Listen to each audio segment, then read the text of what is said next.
கேட்கும் போது ஈரமூறும் கண்ணின் மீது ஆவையின் இந்த ஈரம் தான் கருமேகமாய் உருமாறுதே.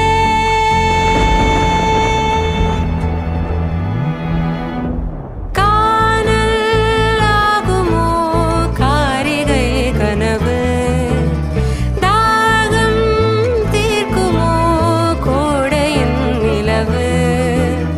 தொலைவிலே வெளிச்சம் தனிமையில் உருகும் மனிச்சம், கனவுதான் இதுவும் கலைந்திடும் என நெஞ்சில் நெஞ்சில் தினம்